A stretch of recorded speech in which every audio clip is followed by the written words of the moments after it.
¿Secular o cristiano? Esa palabra que nos hizo tan mal que no sé si ustedes escucharon hablar de la vida secular y de la vida cristiana. Es decir, yo tengo mi actividad, lo secular se entendía todo lo que sea extra iglesia. Iglesia cristiana, fuera, por supuesto el trabajo si lo tengo afuera, secular. Entonces, este concepto hizo mucho daño y ahora voy a tratar de explicar en los próximos minutos, con el tiempo que tengo, cómo dañó a la iglesia terriblemente. Así que presta atención, voy a tratar de explicar esta palabra hoy y que pueda producir en nosotros un cambio y un vuelco para que nuestra mentalidad cambie y que por fin podamos ser liberados de esta palabra que durante mucho tiempo nos hizo mucho daño. Miren, muchas iglesias, cuando se les enseñó lo secular, no sé si los que tienen más años en el Evangelio se acuerdan de esto, escucharon hablar de colegio cristiano y colegio secular, de radio cristiana, de radio secular. Déjame de atrás la mano. De radio cristiana, radio secular, ¿sí? Entonces, todo era secular o cristiano, trabajo secular o trabajo cristiano. Entonces, todo esto nos fue a nosotros llevando a una confusión. Muchas iglesias fueron a un extremo y se encerraron en los templos. Entonces, no permitían que los jóvenes estudien. Yo me acuerdo que mi pastor me dijo, no vayas a estudiar. No permitían que vayan a la universidad. Se encerraron en los templos, no iban a los seminarios, se encerraron porque no querían contaminarse con el mundo, ¿entienden? Entonces se encerraron y nos trajo muchos problemas. Voy a tratar de explicar con un ejemplo, voy a bajar acá, aquí estamos. Fíjense, por ejemplo, la batería, ¿no? La batería fue considerada diabólica. Aún hoy, acá en la ciudad, hay congregaciones que creen que esto es de Satanás, que es del diablo. ¿Por qué? Porque usaban los grupos de rock. ¿Pero por qué lo usaron ellos? Porque la iglesia se encerró, entonces esto era secular. Ahora, yo la verdad que nunca tuve que disciplinar a este platillo, a estos tambores por chisme. Ni habla. Nunca le ministramos, pastor, a liberación, ¿no? Nunca vi que la batería tenga rencor, hable mal del hermano, hable mal del pastor. Nunca. Entonces nos enseñaron que el instrumento era secular, entonces era diabólico. Y el problema estaba en el corazón, es decir, en la lengua larga, en los corazones, en las contiendas, en las peleas. Yo nunca vi que no quieran cantar o no quieran sonar porque están peleados entre ellos. ¿No? ¿Ustedes escucharon eso? Es una ridiculez terrible. Entonces, lo que pasó fue que las iglesias tomaron lo secular, se encerraron en los templos y dejaron todo atrás, ¿no? Entonces, por ejemplo, a nosotros nos dicen la iglesia electrónica. Fíjense que invertimos en electrónica, pero no tenemos todo lo que quisiéramos.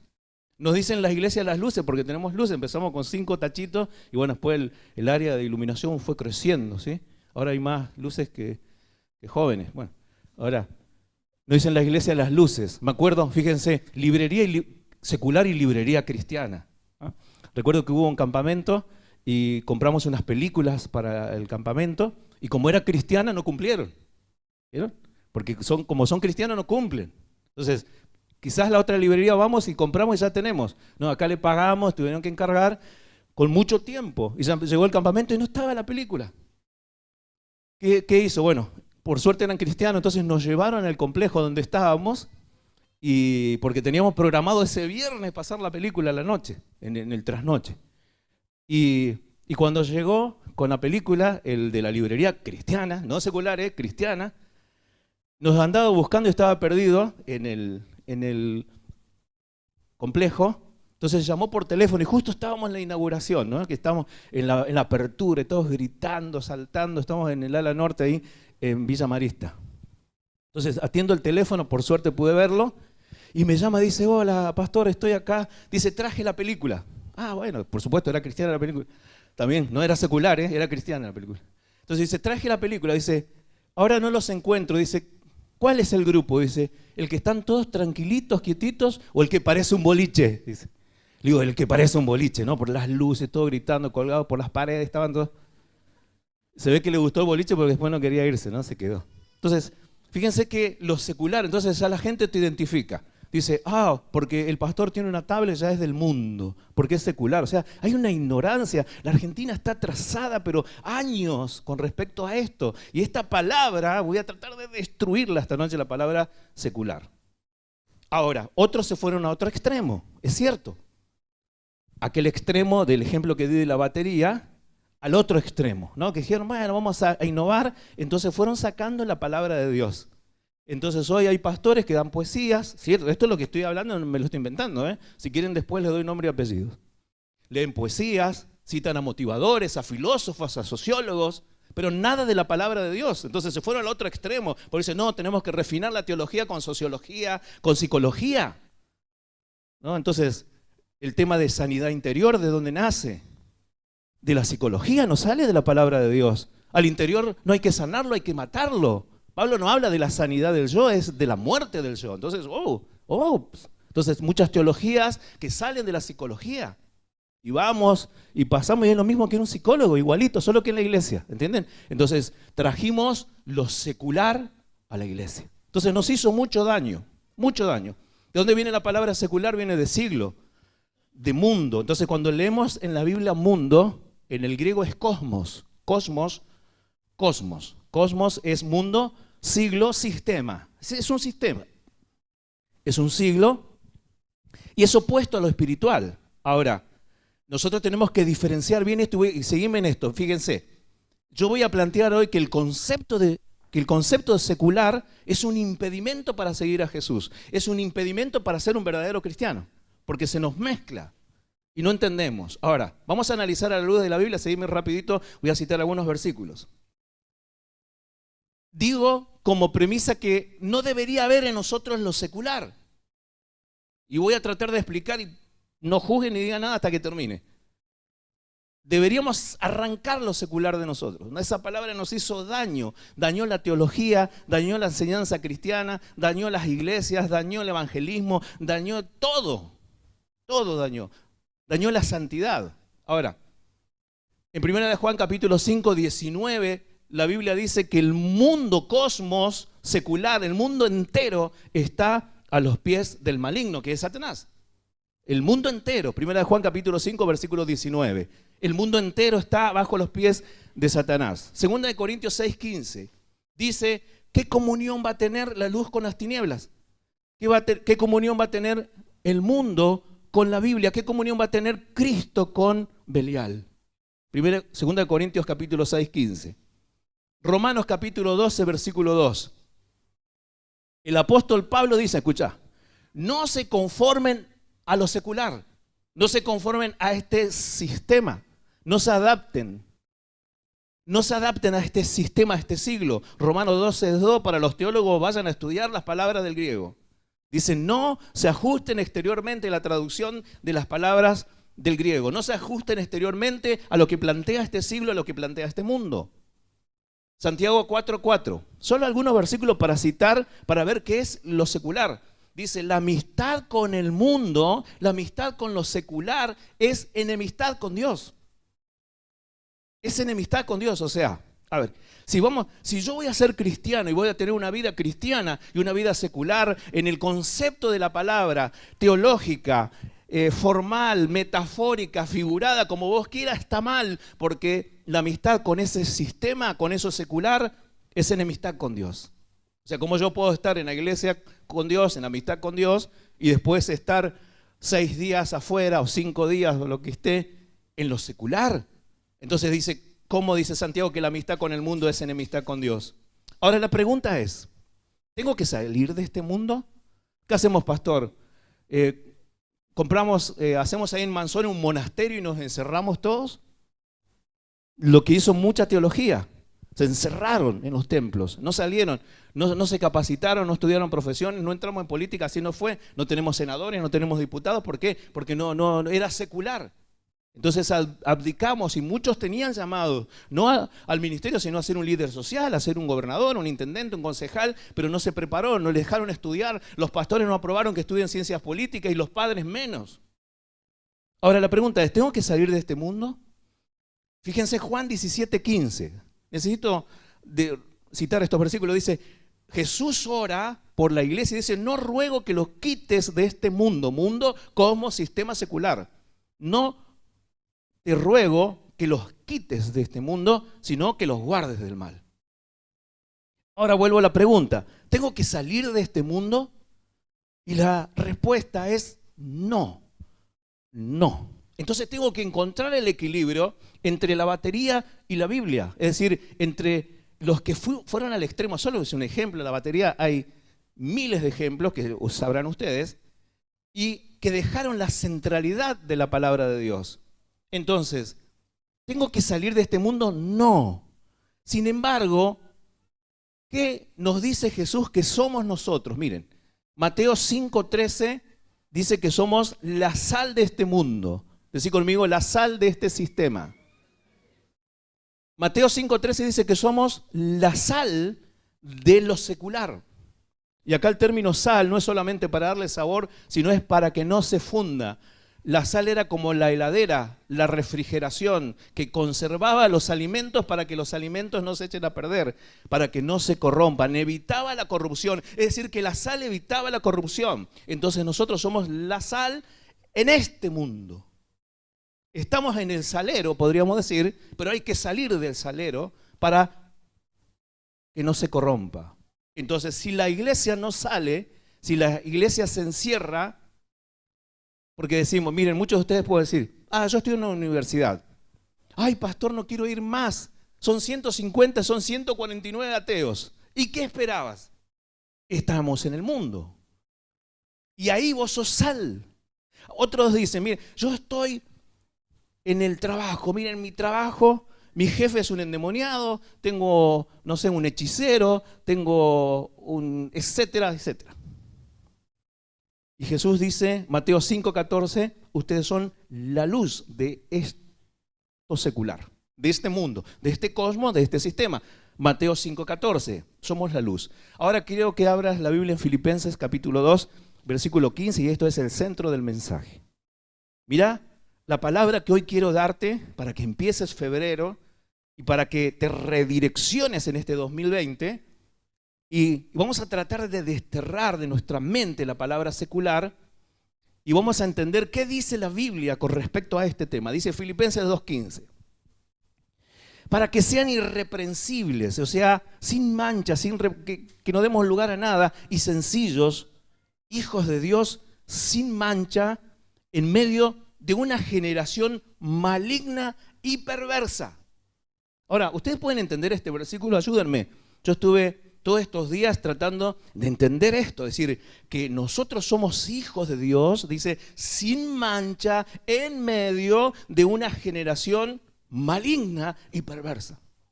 ¿No? Y se asusta, dice, ay, ¿viste las noticias? Ay, ¿viste cómo robaron? Hoy, ¿cómo mataron? ¿Y qué esperabas? Estamos en medio de una generación maligna y perversa, una generación que asesina, una generación que odia.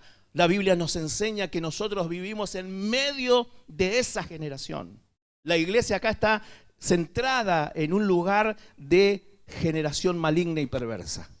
Entonces, ¿qué nos sorprendemos cuando suceden estas cosas? Dice, en medio de la cual, es decir, en ese contexto, en la universidad, en tu barrio, en tu casa, en tu aldea, donde estés, allí donde está el indio, ahí donde estás, dice la palabra, te la doy hoy, en medio de la cual resplandecen como luminares en el mundo.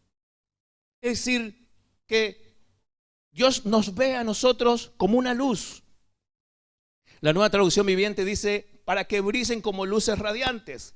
Biblia, lenguaje sencillo, deben alejarse de la maldad y brillar por su buen comportamiento. ¿Cuántos dicen amén? Oh. Tenemos que brillar con nuestro buen comportamiento. Si en tu trabajo todos roban, bueno, tenés que robar. Tenés que brillar por tu comportamiento. Eso es ser luz en medio de esta generación. Yo trabajaba en un lugar de élite, podríamos decir, donde, no me pregunten, no voy a decir dónde, donde todos adulteraban los casados. ¿Y qué hacía yo? Les hablaba de la familia. le mostraba la foto de mis hijos, le hablaba de mi esposa, le mostraba la foto de mi esposa. Cuando me mandaban a un lugar decía, yo tengo que ir con mi familia, con mi esposa. Y nunca me iba con ellos a los lugares donde iban ellos. Porque tenemos que marcar la diferencia. Ser luz en el lugar, brillar por el buen comportamiento. Nosotros nos sorprendimos en las aulas de colegios seculares que los peores alumnos resultan ser que eran cristianos o que eran evangélicos. Y peor, algunos hijos de pastores y de obreros. ¿Sí o no, pastora? En varias ciudades. Y después descubríamos que había sido que estaban en la alabanza. Pues yo me río, pero tenía que llorar ahora.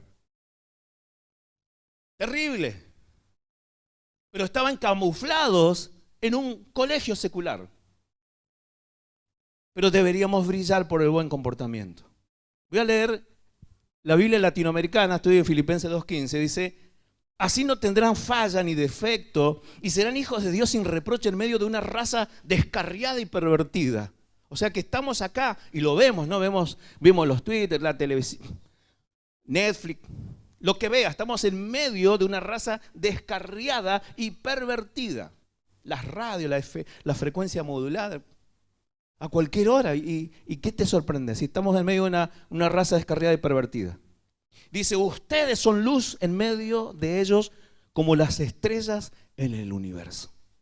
O sea que hay una demanda y una carga sobre los hijos de Dios que nosotros tenemos que marcar la diferencia en medio de una sociedad así como la nuestra, igualita. Parece que la Biblia se adelanta, parece que la Biblia sabe más que lo que va a decir el diario de mañana.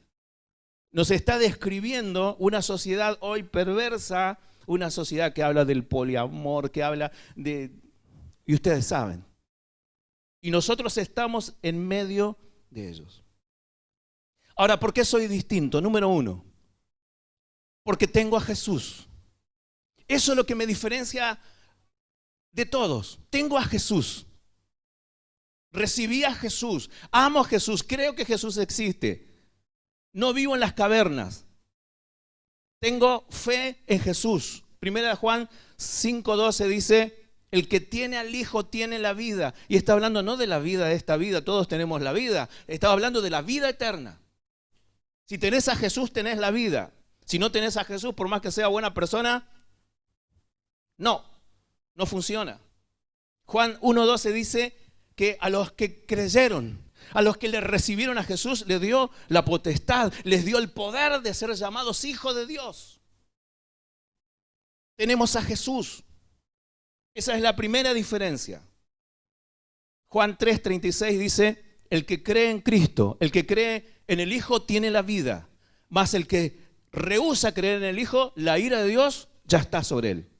¿Escucharon eso? Ya está sobre él. No se manifestó, pero ya está. Entonces la palabra salvación es fuerte. Si me voy a salvar de algo, me tengo que salvar. Como una vez estamos haciendo evangelismo, lo conté muchas veces, recuerdo perfectamente, y comenzamos a hablarle a una señora y le dijimos, mire señora, que se acepta a Jesús para que le salve del infierno, y gritó, no me mencionen la palabra infierno. Yo le digo, ¿por qué no quiere que diga infierno? ¡Ah! Gritaba, infierno, ¡ah! Gritaba. Como si no mencionáramos, quitaríamos la existencia del infierno. El infierno existe y la palabra salvación está hablando de algo me voy a salvar. Y no ahora, es decir, quiero tener 2 autos 0 kilómetros, 3, 4 casas, no sé, en Punta del Este, todo lo que quieras, pero no estamos hablando de esto, estamos hablando de algo que trasciende, que sucede después de la muerte. Es decir, que a Cristo tiene la vida, el que no, ya la ira de Dios dice, está sobre él. Ahora, fíjense, yo pensé hoy, no quiero pensar mucho en la ira de Dios, porque nosotros tenemos que hablar del amor de Dios. Si yo, ¿cómo habla? El pastor habla de la ira. Pero la Biblia habla de la ira. Si predicamos toda la Biblia, tenemos que hablar de la ira de Dios. Dios hace todo bien. Su poder es ilimitado, su amor es ilimitado. La ira de Dios también. Y es terrible la ira de Dios. Es lento, dice, es grande en misericordia y lento para la ira, pero su ira es terrible. Terrible. Terrible. Así que el que tiene a Cristo, tiene la vida. Número 2, tengo al Espíritu Santo. Esa es mi diferencia. Entonces, cuando recibo a Jesús, recibo el Espíritu Santo, que como dice, es Espíritu Santo y me ayuda a vivir una vida de santidad, una vida que puedo ser distinto. Entonces acá viene la metáfora, esto me lo aprendí en el seminario, para aquellos que vienen al seminario. Me lo enseñó un profesor. Y él dijo, esto es algo así como vivir en una carbonería. ¿Conocen lo que es un carbón? ¿Sí? Allá los asadores. Vivir en una carbonería, todo vestido de blanco. Impecablemente de blanco. Y tratar de no ensuciarse, ¿no? ¿Verdad que es difícil? ¿Que cuesta no ensuciarse? Que cuesta no enojarse, que cuesta mantener la santidad, que cuesta mantener los ojos, que cuesta que estamos rodeados de tentaciones, que está en el celular, que está en todos lados, que está en la moda. Y vos decís, ¿y eso es moda? Pero dice, es vivir en medio, es como estar vestido de blanco y vivir en una carbonería, sin ensuciarte. Entonces, esos ríos de agua viva que habla Juan 7, 37 al 39. En el último y gran día de la fiesta de los judíos, de los tabernáculos, había un ritual, lo explico rápido, donde el sumo sacerdote tomaba una copa de oro en el último día y decía, todo aquel que tenga sed de Dios venga y beba, y arrojaba el agua. Y la gente va a recibir. Y entonces, antes que haga eso el sumo sacerdote, Jesús se puso en pie, dice Juan 7, 37, antes que el sumo sacerdote, y dijo, si alguien tiene sed, venga a mí, beba. Y como dice la Escritura, el que cree en mí, de su interior correrán ríos de agua viva. Y después agrega Juan que estaba hablando del Espíritu Santo que íbamos a recibir todos aquellos que creíamos en Él. Entonces el Espíritu Santo viene para convencer al mundo, a lo secular. El Espíritu Santo viene para convencer al cosmos, para convencer al sistema de tres cosas. Número 1, pecado.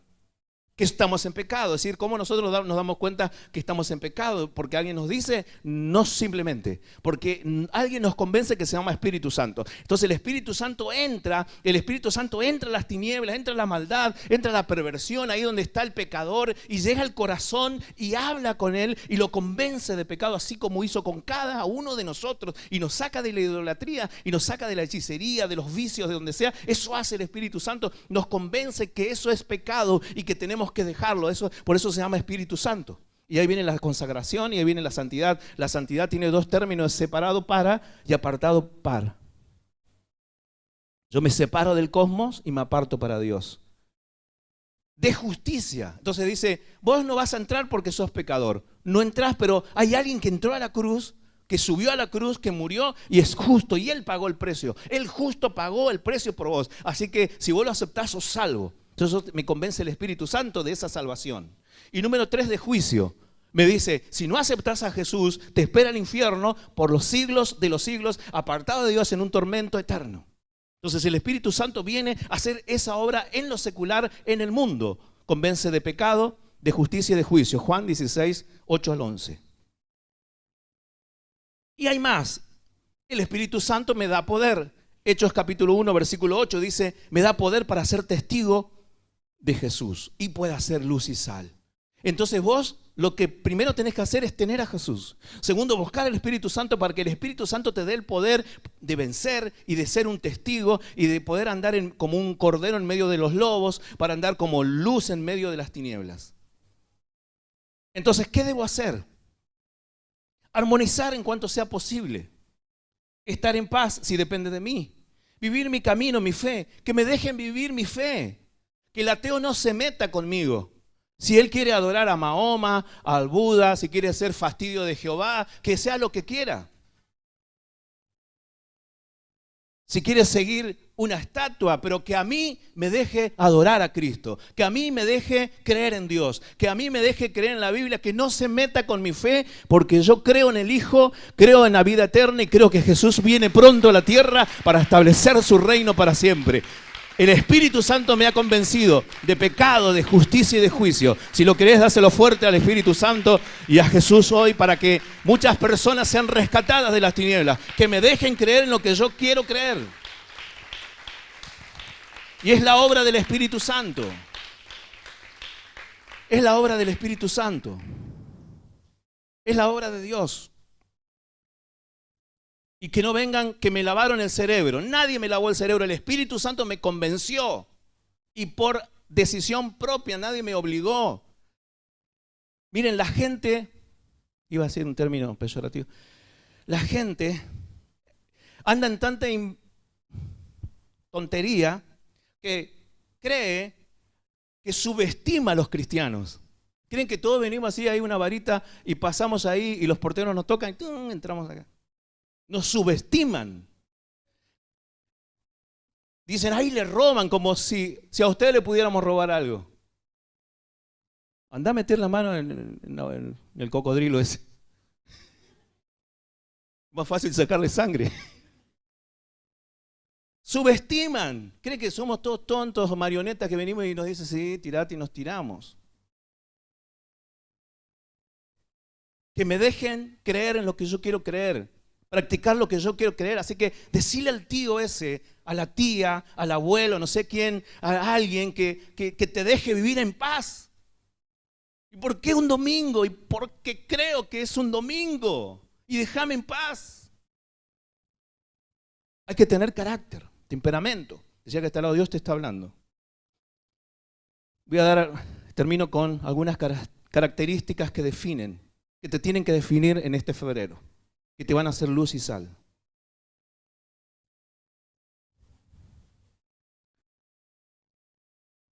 La premisa es, soy un hijo de Dios todo el tiempo. Todo el tiempo. Cuando el pastor me ve y cuando el pastor no me ve, soy un hijo de Dios. Cuando mi esposa me ve y cuando mi esposa no me ve, soy un hijo de Dios. Cuando mi papá me ve y cuando mi papá no me ve, soy un hijo de Dios. ¿Estoy en la iglesia? Me acuerdo de un día que estábamos los jóvenes y llegaba el pastor, ¿no? Y las chicas, se empezaban a bajar la pollera, porque se ve la tenían un poquito para arriba, porque no la dejaban usar muy... Entonces, porque el pastor le iba a ver que usaban polleras cortas. Es decir, un temor al sistema. Porque lo hacen, porque lo están mirando. Ahora dice 1 Tesalonicenses 5:17, oren sin cesar. ¿Quién me explica esto? ¿Cómo podemos entender esto? Y es una orden, ¿eh? No dice, bueno, si querés. Dice, oren sin cesar. 1 Tesalonicenses 5:17. Orar sin cesar. Buscarle la traducción que quieras, es sin cesar, es no parar. Es tener una vida de oración. Fíjense que muchos de ustedes solo oran cuando vienen a la iglesia. Comienza con una lista de oración. Lo estamos enseñando. Hay una lista de oración. Orar sin cesar es consultarle a Dios. Es poner en oración todo. Decir, Señor, me voy al cajero automático. Señor, tócalo, Señor. Que me rinda el dinero, el jornal, el sueldo. Voy a comprar... a comprar las mercaderías, Señor, que consiga 2x3, 3x1, 4x1, que no sé, algo. Orar sin cesar, poner en las manos de Dios todos tus proyectos, tus metas, poner en oración, no hagas nada sin orar. Ora sin cesar. Entonces para los seculares esto no funciona. Pues sí, bueno, yo oro solo en la iglesia. Es decir, orar personalmente en el cuarto, dice, entra a tu cuarto, cierra tu puerta, si tenés puerta, si no pone algo. Y ora a tu Padre que ve en lo secreto. Dice que ve en lo secreto y luego te recompensará en público. Ni hace falta que lo digas. Pero también tenés que orar congregacionalmente. Juntarte a orar. Jesús dijo, si 2 o 3 están reunidos, allí yo estoy en medio. Y nos dice lo mismo cuando entramos a orar. Dice que el Padre ve en lo secreto. Pero cuando 2 están reunidos es distinto. Dice Jesús, yo estoy en medio de ellos. Es algo diferente. Algunos dicen, ay pastor, hoy no voy a orar, ya oré en mi casa. Gloria a Dios para vos. Pero eso es tuyo, es edificación propia. Mayor es edificar la iglesia. Entonces, sumar esto, pero escuchá lo que te estoy diciendo. Consultar a Dios, poner en oración, es orar continuamente. Voy a decir algo para los que estuvieron en el 2019. ¿Cuántos? Levanten la mano todos los que estuvieron en el 2019 en la iglesia. Levanten la mano. Pudieron haber faltado alguna vez. Todo el 2019, ¿eh? Enero, febrero, marzo, todos. Perfecto. Bajen las manos. ¿Quiénes no estuvieron todo el 2019? Levanten la mano. Bien, perfecto. Bueno, lo que voy a decir ahora es solo Solo para los que estuvieron, ¿sí? ¿No se van a enojar? Ok. Solo para los que estuvieron en el 2019, ¿sí? Los demás aprendan, ¿está bien? Perfecto. Miren, mi papá decía, para una muestra basta un botón. ¿Sí? No entendía mucho qué era, pero ya me daba cuenta que una muestra de algo era algo general. Fíjense lo que pasó en el 2019. Yo estuve enseñando todo el 2019 la oración de transición. Cada mes, de enero a febrero, de febrero a marzo, de marzo, Abril, mayo, abril a mayo. abril a mayo, Se quedó en mayo. mayo a junio. Bueno, y así sucesivamente hasta llegar a diciembre. Todos los meses estuve enseñándoles la oración. Estuvimos acá los pastores y no era algo aburrido, sino que era algo que explotaba, glorioso, adoración. Se llenaba todo el altar de las necesidades, agendas, portafolios, proyectos, carpetas. Algunos contaron la bendición, otros no dijeron nada. ¿Sí o no? Oramos por las necesidades, por enfermos, traían fotos, traían todo y oramos oramos cada mes. Les estuve enseñando durante 12 meses la oración de transición. Fíjense, ahora pasó la primera transición y nadie de la iglesia, nadie, absolutamente nadie de la iglesia me mandó un mensaje diciendo, pastor, vamos a orar en la transición, necesito orar en la transición, vamos a orar o no, yo quiero ir a orar. Nadie, ni los varones que son los sacerdotes de la casa, los que mandan en la casa, ninguno de los varones, ni ninguno de los servidores, nadie, absolutamente nadie. Y estuve un año enseñando. ¿Y para qué? Sí, esto es un termómetro, ¿eh? Esto es un termómetro de la tibieza, de la falta de interés. Ahora, esto es más grave de lo que parece. Digan amén si pueden. Pero nadie, absolutamente ni uno solo. O ustedes son los peores estudiantes del mundo, o yo soy el peor maestro del mundo. Porque estuve un año, no es que le dije una vez, un año enseñando. Un año. Es tremendo. O sea, y después quieren que la vida cambie. Pero en los cumpleaños están, en las fiestas están, nunca tienen problemas, nunca le pasa nada. Pero cuando va a venir a la oración, se cae el colectivo, viene un terremoto, viene un ovni, algo pasa, vienen los chinos con la gripe, algo les sucede. Terrible. Las excusas. Y esto oren sin cesar, estamos lejos. Terrible. Vamos a ver qué pasa ahora en el seminario. Ahora, número 2. Meditar en su palabra de día y de noche. Tómalo esto. Meditar en su palabra de día y de noche. Josué 1:8. Dice, la traducción dice, Josué 1:8. Es un texto extraordinario. Dice, no te apartes, dice, de lo que yo te enseñé, de las instrucciones que te doy, no te apartes ni izquierda ni derecha. Lee la palabra y medita en ella de día y de noche. No, acá estamos tirando por tierra lo secular, no dice solo el domingo, no, dice de día y de noche. De día y de noche. Entonces, ¿qué es meditar? La palabra meditar es hagá, que significa hablar entre dientes. Es como murmurar, es un ejercicio mental que uno hace cuando toma la palabra, cuando conoce la palabra, lee la palabra, va leyendo la palabra y habla entre dientes. Planifica desde la palabra porque conoce la palabra. Entonces no solamente está orando, está meditando en la palabra. Y hay algo más. La traducción tiene mucho. Es el lamento de un duelo. Cuando se le murió a alguien y está en las endechas fúnebres, entonces está llorando y se está lamentando y ya lloró tanto que solo produce un murmullo. La traducción también es un arrullar de la paloma. ¿Ustedes escucharon alguna vez a la paloma? Y algo más, es el rugido del león. ¿Alguien escuchó en vivo y en directo, no por YouTube o en el cine, algún león? Levante la mano. ¿Alguien conoció? ¿Escuchó a un león en directo, en vivo, rugiendo? Bueno, yo lo escuché. Impresionante. No crean que dice, como el gatito, no. No es como la 20 Fox. No, eso no es el rugido. El león se toma una postura y saca un rugido impresionante que las aves se vuelan, los pájaros se chocan entre ellos, salen a correr, todos se desesperan cuando larga el rugido. Es un alarido que sale de adentro, impresionante. Conmueve escucharlo. No es el rugido que... No, es un rugido que es largo y fuerte y tiene su caja torácica, hace retumbar todo el lugar. No sé a cuántos kilómetros llegaría su rugido. Entonces, ¿cómo lo puedo yo explicar a ustedes lo que es meditar? Meditar en la palabra es conocer la palabra, leer la palabra, ir aprendiendo de memoria versículos, así como está anotando él, decir, está en la iglesia, está recibiendo, está anotando. Después, cuando va en su casa, vuelve a leer en la oración, ora la palabra, decir, Señor, me hablaste en esto, y va anotando y la incorpora a la palabra. Entonces la palabra comienza a estar acá. Y ahora esa palabra va impactando mi ser, va impactando mi interior, que me proyecta.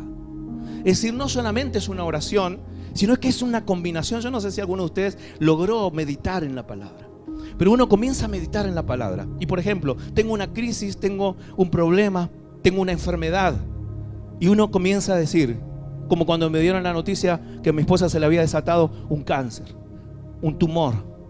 No, entonces uno tiene la palabra y uno está orando, pero también va proyectando ese murmullo, ese que está dentro. Y es como un rugido que comienza.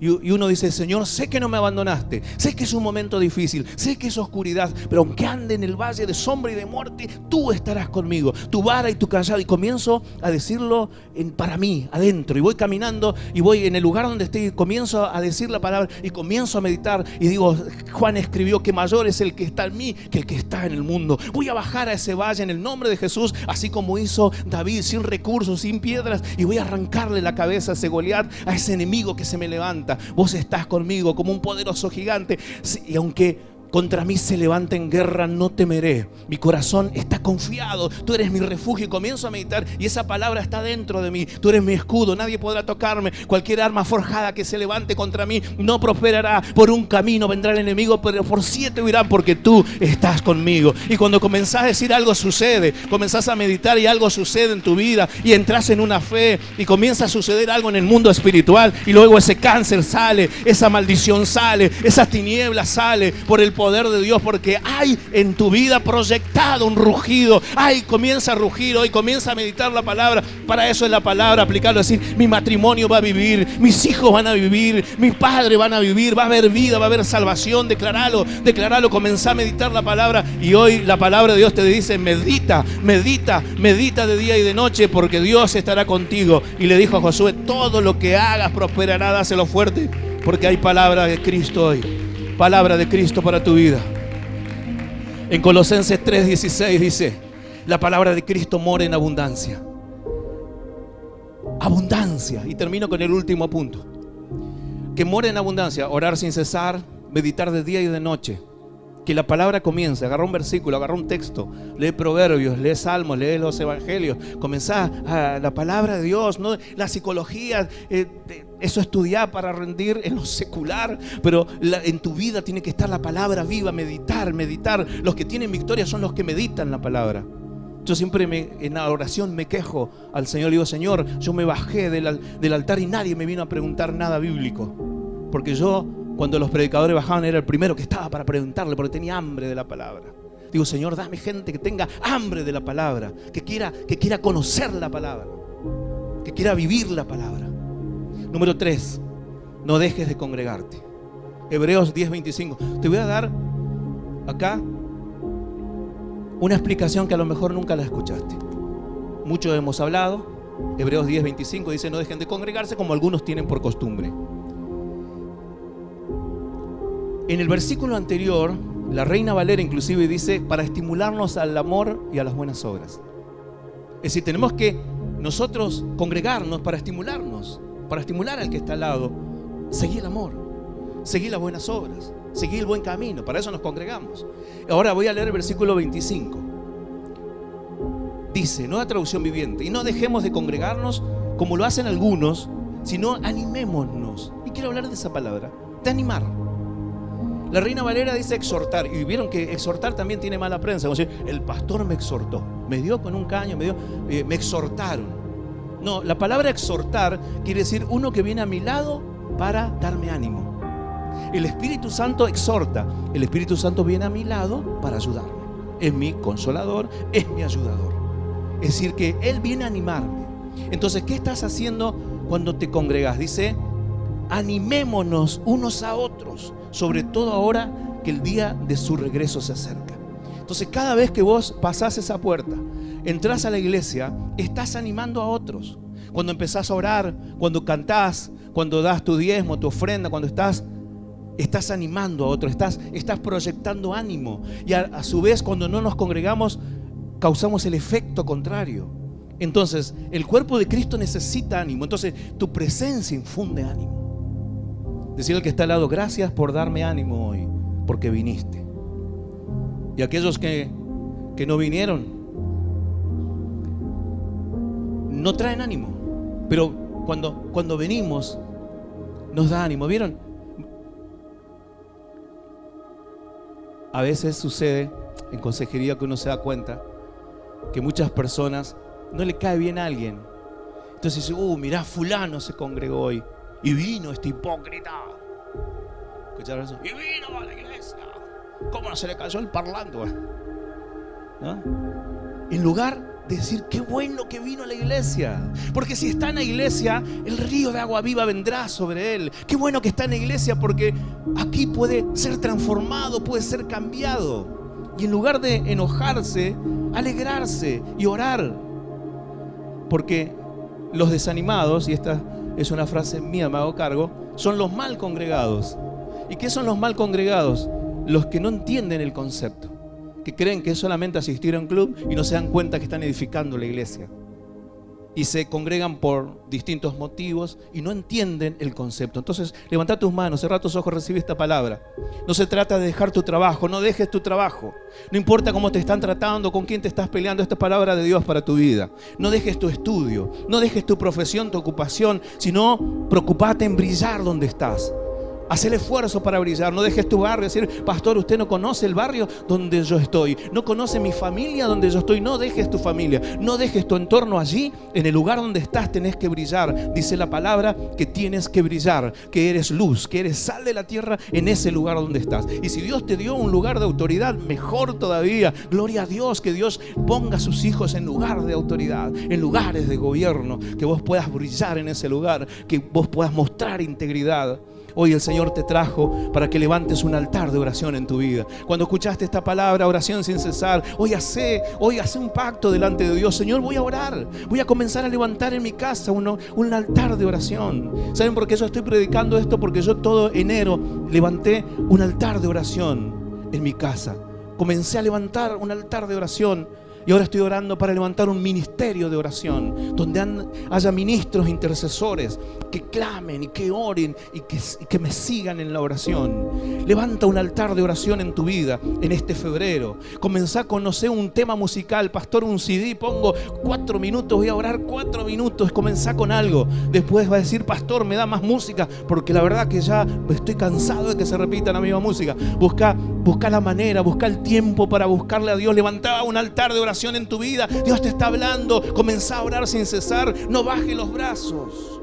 Esforzate no solo a leer, sino a profundizar investigando la palabra. Estudiá hasta que se llene tu interior, hasta que comience a morar la palabra.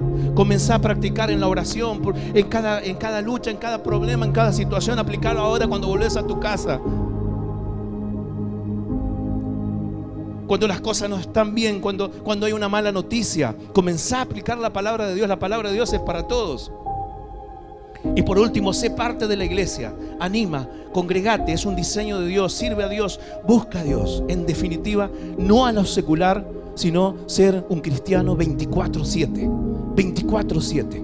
Todos los días del año, todos los días de la semana, soy un hijo de Dios. No existen radios cristianas, existen cristianos haciendo radio. No existen colegios cristianos, existen cristianos que están en la educación. Porque si no cambiamos y creemos que es mágico, y que no es mágico, no es automático, porque la cuestión es brillar, la cuestión es buscar a Dios, la cuestión es levantar un altar de oración. Los animo a los varones, a los líderes de la casa, levantá un altar de oración. No te preocupes tanto por si tu esposa no ora, preocupate por orar vos. Levantá un altar de oración. Comenzá todos los días a orar, todos los días sistemáticamente, espontáneamente, en el lugar donde estés. Cuando tenés un viaje, estás viajando en el colectivo, en el automóvil. Yo las mejores prédicas las tuve en el volante, en el auto, cuando iba de un lugar a otro a trabajar, practicando la presencia de Dios, practicando la palabra que había recibido. Entonces, en el lugar donde estás, levanta un altar de oración, busca al Espíritu Santo, ten a Cristo en tu vida. Comienza a ser un cristiano 24/7. Si lo vas a hacer, dale un buen aplauso al Señor y que sea el celo de Dios para tu vida.